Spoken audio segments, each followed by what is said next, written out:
thedailymass.com. Experience the Roman Catholic Mass from historic St. Louis Cathedral every day on thedailymass.com. His love, anywhere in the world.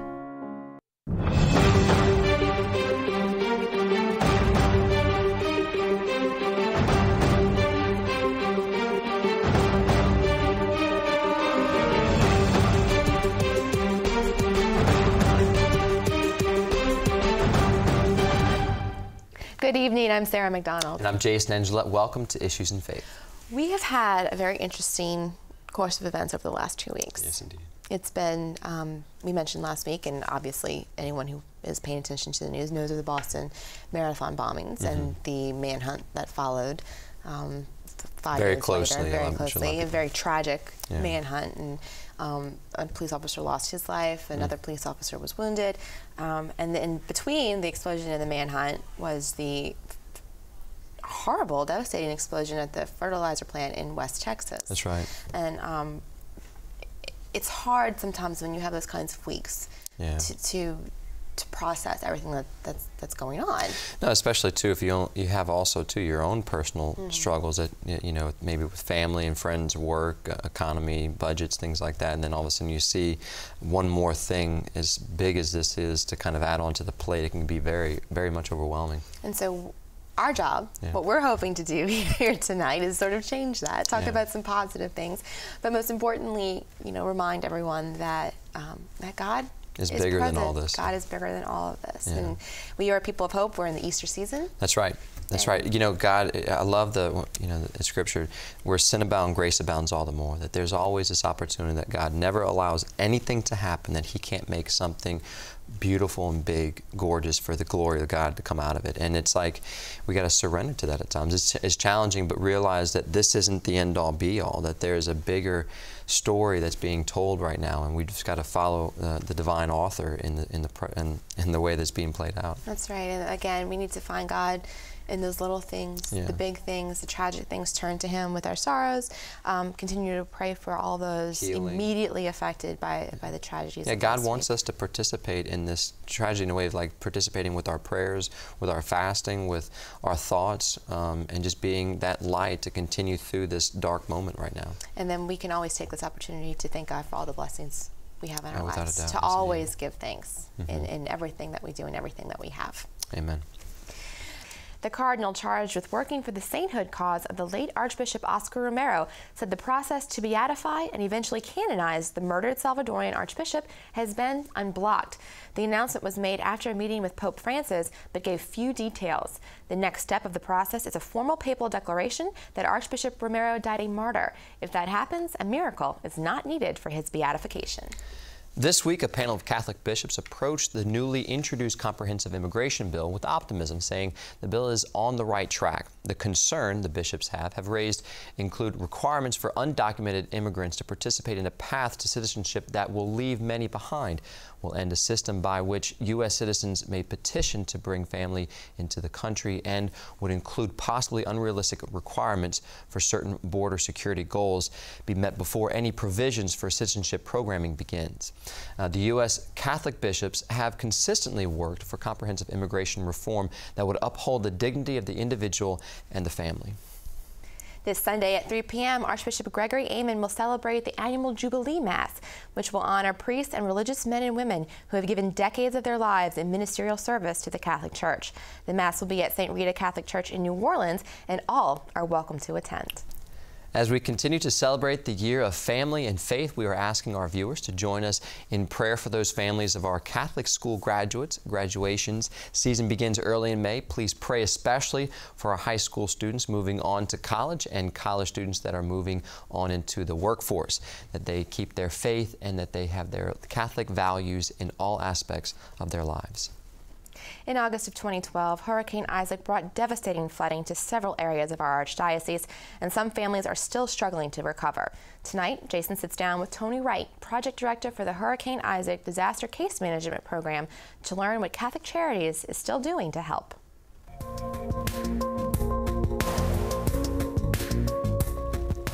Well, thank you very much for being with us. So tell us, please, first the story about you yourself, getting into this position. We were talking before the camera started, before the cameras were rolling, that you were actually from here in New Orleans, displaced yourself, Baton Rouge for 7 years, and now you're here. Tell us your story. Well, with Katrina, I ended up getting a job within 15 days after Katrina with Catholic Charities Baton Rouge and became an immediate responder. Wow. Never did disaster work in my life. So for those next 7 years, I've worked in disaster long-term recovery work, which is called disaster case management, which is what we do. And I've worked at all different levels, even with CCUSA. I was a part of their one of their pilot teams that FEMA ran, and that gave me the experience. So when Hurricane Isaac hit, this job, FEMA began talking to the state, began talking to Catholic Charities, Archdiocese of New Orleans, about it looked like there would be justification for a long-term recovery called the Disaster Case Management Grant. And I was able to get blessed and hired in to be the project director.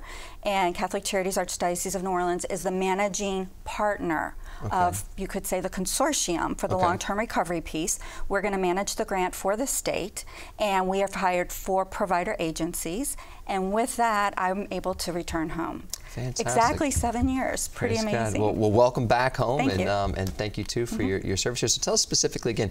So this help that you're able to provide through this grant, specifically, what can we see with this help? What we will be doing is tomorrow we begin. The program kicks off. We have training over the next 3 days with all the agencies and case managers, and we will hit the field Monday doing outreach. And what disaster case management does is it helps those individuals who still have unmet disaster-related needs from Hurricane Isaac. It helps. We connect with them.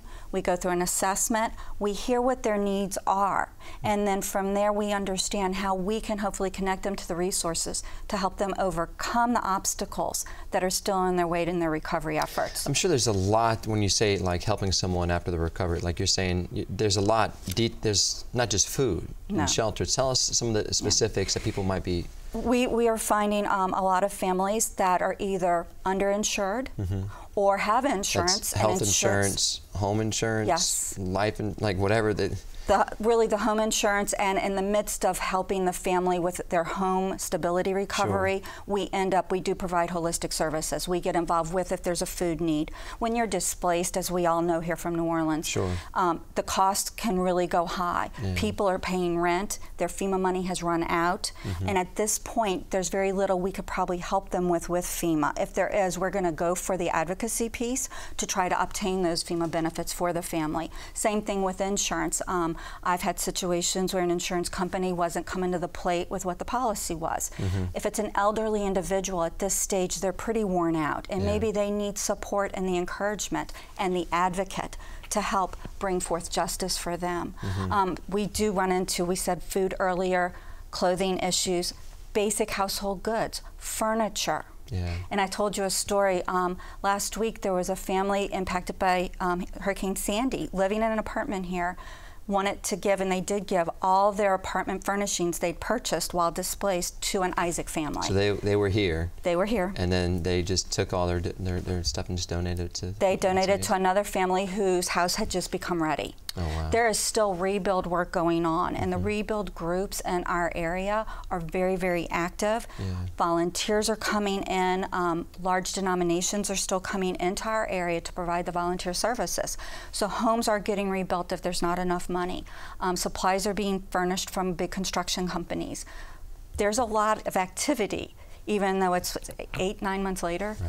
So you're not talking just about people who need the help, but also people who want to help. There's opportunities for them to step up through this grant to be able to participate in some of those activities. Definitely. Coordinating with volunteers, all the rebuild groups are very active with that. Catholic Charities, Archdiocese of New Orleans, we can be, and in-kind donations. Yesterday, no, it's this morning, I think, a truck went out into Harahan and is getting a whole house full of furniture. I don't know the story at this point, but I know the truck is getting the furniture to bring to another family in Plaquemines. So the grant's there to help move things forward, but also you're seeking to help not only from volunteer, but also donations to help continue. How long do you see this grant being able to continue? Like long term? Well, unfortunately, our grant, the FEMA grants, are only 18 months, and our 18 months began last month. Okay. So we foresee services concluding and the program closing on July 31st, 2014. And there will still be unmet needs in our communities. So agencies who could even get donation dollars could maybe still run a skeleton crew possibly. Sure, sure.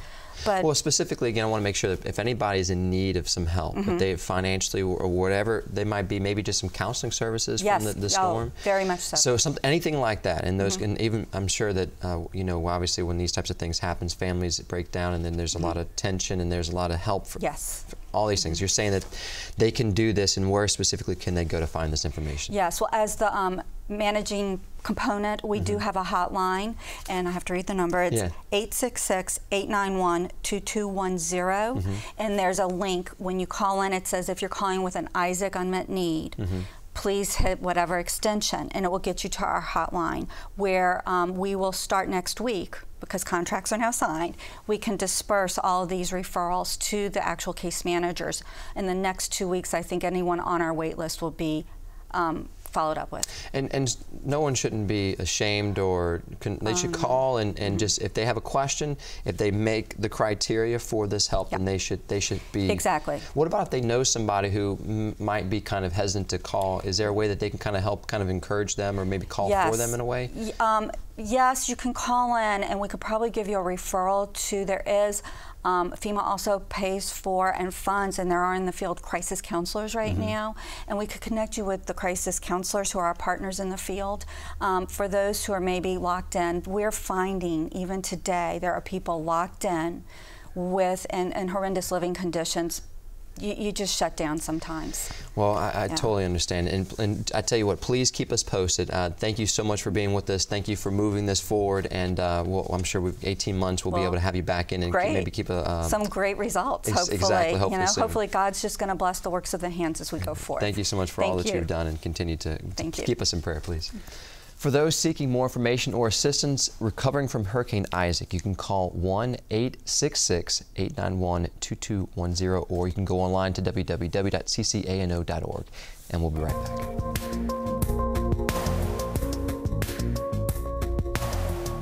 It's happening in schools and schoolyards. A timeless tradition is rekindled with every new class, in every new face. In Louisiana Catholic schools, learning goes beyond textbooks and testing. Students are embracing faith, values, leadership skills, and of course, a classic history of academic excellence. Invest in success. Louisiana Catholic Schools, a class of their own. Imagine America's largest stage, dark, or the nation's biggest schoolhouse, empty. Or the greatest library of documentary programming, closed forever. It could happen if funding for PBS is eliminated. Find out more about the threat to PBS at 170millionamericans.org.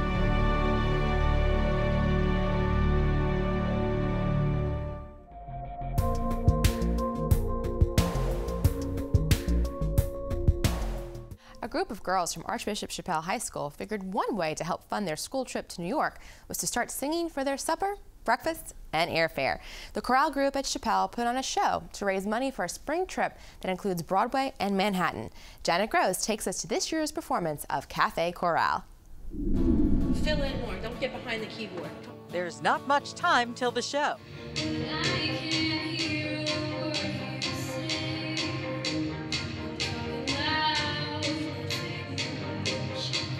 They are using every minute they have to tweak and rehearse.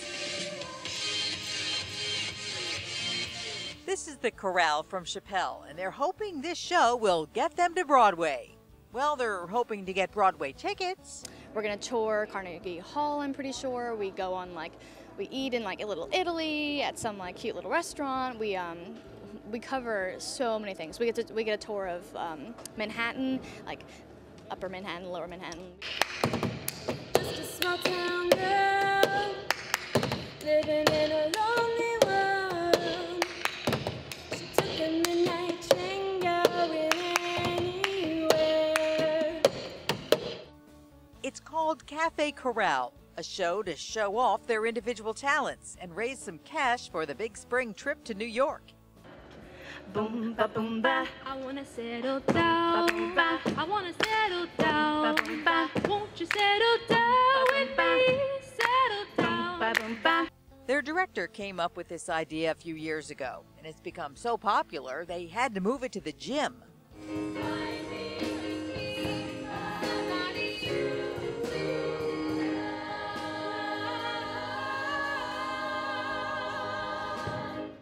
The girls love to sit around the piano and play, and I know a lot of them play guitar and sing so well, obviously.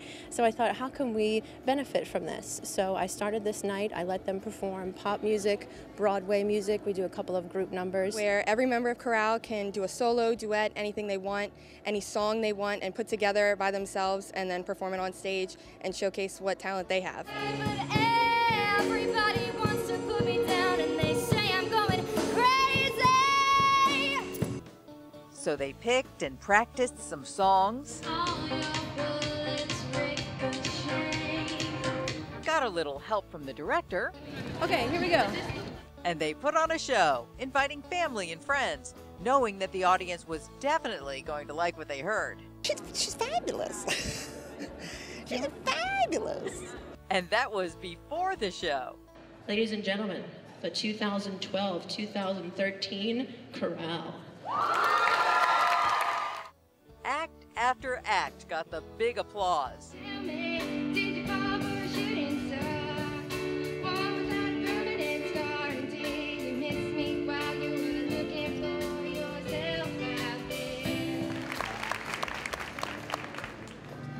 I listen to her,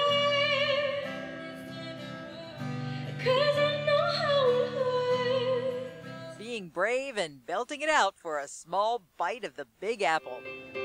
Never loved nobody fully.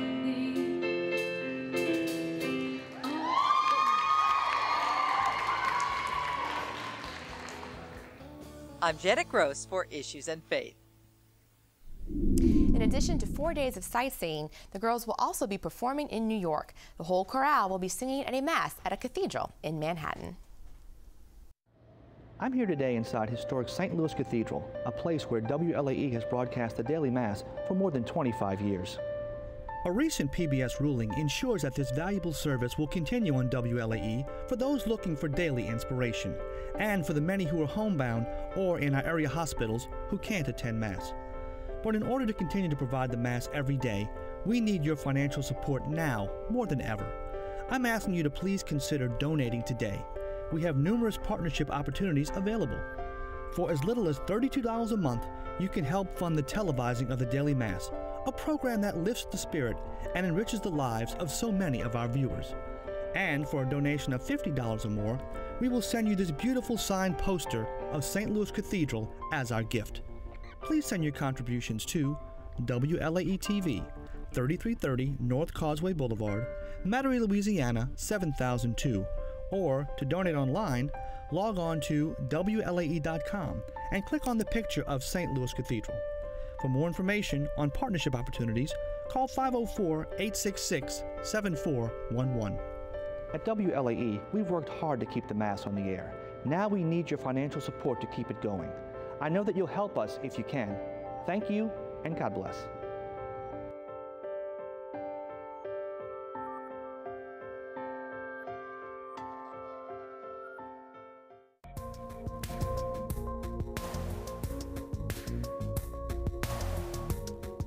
The Hunger Hustle, a 5K through City Park, didn't just work up an appetite, it satisfied a true hunger. This second annual run benefited the JTRA, a special food pantry in New Orleans East area. Janet Gross has the details. Looks fun, energetic, even adventurous. But really, this was for a cause. It's a great cause. I know you're dreading this run, but think of it this way.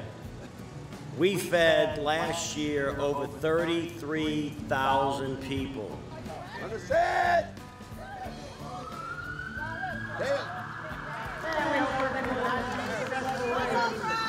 They're running and walking for JTRA. Just the right attitude.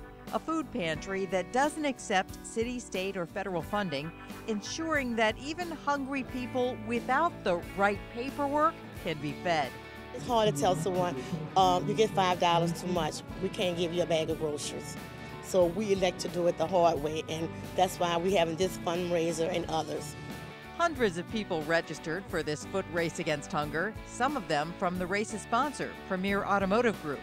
Premier's owner stepped up to help out 7 years ago when this fledgling food pantry was in need itself. Without government funding, they count on the generosity of others. Well, he has been a true champion. I always call him my ram in the bush, because I think we're the only nonprofit in the country that's actually located on the lot of a car dealership. When my dad passed away, I remember my dad vividly telling me the last things he ever told me was, said, son, don't ever shut down that food bank, because no one will ever remember how many cars you sold in your career, but those people will never forget how many times you fed them. Premier gives them space and volunteers and help with fundraisers, so this mission to feed hungry people can keep running. They meet the need in the community. They do things from food drives to handing out food to 700 hot meals a day. So this is like a walk in the park in comparison to the work they do every day at JTRA, feeding those who fall through the cracks because they don't necessarily fit into the needy statistics on paper. People who go hungry every day.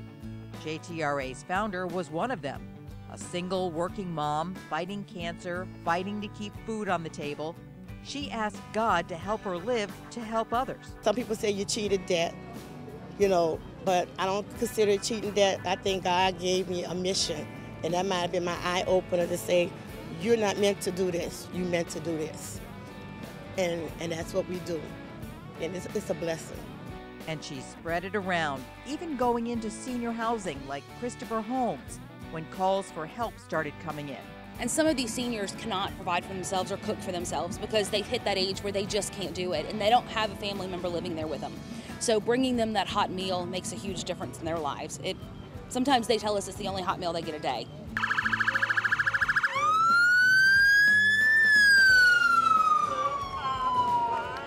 And we're going to have an unofficial time here, unofficial time, 1856.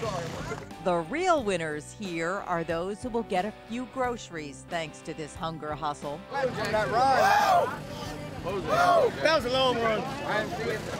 They had a lot of fun and got a lot done for those who sometimes need just a little help to make it to the next day. I'm Janet Gross for Issues and Faith. JTRA does get help from Second Harvest Food Bank and obviously Premier Automotive, but still relies heavily on donations and volunteers to keep feeding thousands of hungry people each year. If you have a question for us or have an idea for a story you'd like to see on air, please write to us at Issues in Faith, 3330 North Causeway Boulevard, Suite 345, Metairie, Louisiana, 70002, or email us at questions@WLAE.com. Plus, if you miss an episode, you can catch up online at www.archdiocese-no.org. And that's our program for this evening. For all of us at Issues in Faith, thanks for watching. We'll be back next week. Hope you join us again soon. Until then, God bless.